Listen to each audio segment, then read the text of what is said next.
जैसा कि आप सभी अवगत हैं, आज हम यहाँ बाबा साहब भीमराव अम्बेडकर जी की बर्थ एनिवर्सरी को सेलिब्रेट करने के लिए एकत्रित हुए हैं। वैसे तो बाबा साहब ने आज तक जो अपने जीवन में उन्होंने कार्य किया, उनके बारे में सभी वक्ताओं ने, हमारे नायब साहब ने बहुत ही विस्तृत में बताया है। परंतु मैं अपनी जो हमारी जॉब है हम सबकी राजस्व विभाग में, उससे उनके जो कार्य हैं, जो उनके मूल्य हैं, जो उनका योगदान है, उसको जोड़ने की मैं कोशिश करता हूँ। बाबा साहब का एक कॉन्सेप्ट दिया था, मेरिट बेस्ड सिस्टम, मेरिटोक्रेसी जिसको बोलते हैं। मतलब कोई भी आदमी अगर किसी जॉब में जाएगा तो मेरिट बेस पे जाएगा, ना कि किसी कास्ट के बेस पे जाएगा या किसी एक लेगेसी के बेस पे जाएगा।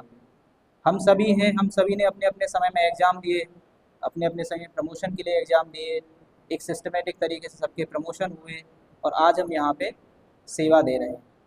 कहीं ना कहीं पर हम जो इस सेवा में आए और इस सेवा को जो कर रहे हैं, ये कहीं ना कहीं पर डायरेक्टली इनडायरेक्टली जो बाबा साहब की जो कॉन्स्टिट्यूशनल वैल्यूज़ थी उनसे जुड़ा हुआ है। तो वैसे तो हमारा पूरा समाज, हमारा पूरा देश हमेशा हमेशा बाबा साहब का ऋणी रहेगा, लेकिन हम जैसे लोग विशेष तौर पर ऋणी हैं, ये हम सभी को स्वीकार करना चाहिए।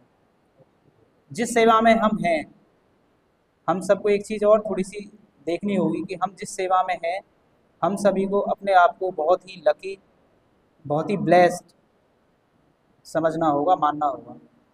क्योंकि आज के टाइम पे हम उस सेवा में हैं जहाँ कोई भी इमरजेंसी आ जाती है, कोई भी आपातकालीन कोई भी सिचुएशन आ जाती है, चाहे बाढ़ की समस्या हो, चाहे ओले पड़ जाते हैं, किसान दुर्घटना हो जाती है, तो सबसे पहले गांव का हर आदमी किसकी तरफ देखता है? लेखपाल की तरफ देखता है।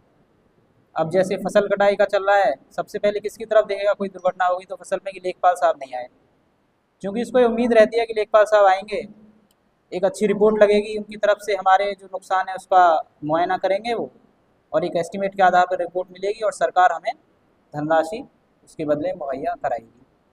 तो हमारे जो जीवन में, हमारी जो सेवा में, जो बाबा साहब का जो मूल मंत्र है इक्वालिटी, हमारी नज़रों में हर काश्तकार, हर आदमी एक समान होना चाहिए। हम ऐसे ऐसे लोगों से डील करते हैं जो दबंग होते हैं, जिन्होंने सरकारी ज़मीन पर कब्जा किया हुआ है, और फिर ऐसे भी लोग, हमें गरीब लोग मिलते हैं जिनकी खुद की ज़मीन पर उनका कब्जा नहीं है, लेकिन तब भी वो बेचारे हाथ जोड़ते हुए आते हैं, जैसे पता नहीं वो किसी और की ज़मीन हमसे मांग रहे हो। ऐसे भी लोग, इतने गरीब लोग, अनपढ़ लोग, क्योंकि उनको जानकारी नहीं है, ऐसे भी लोग हमारे सामने आते हैं।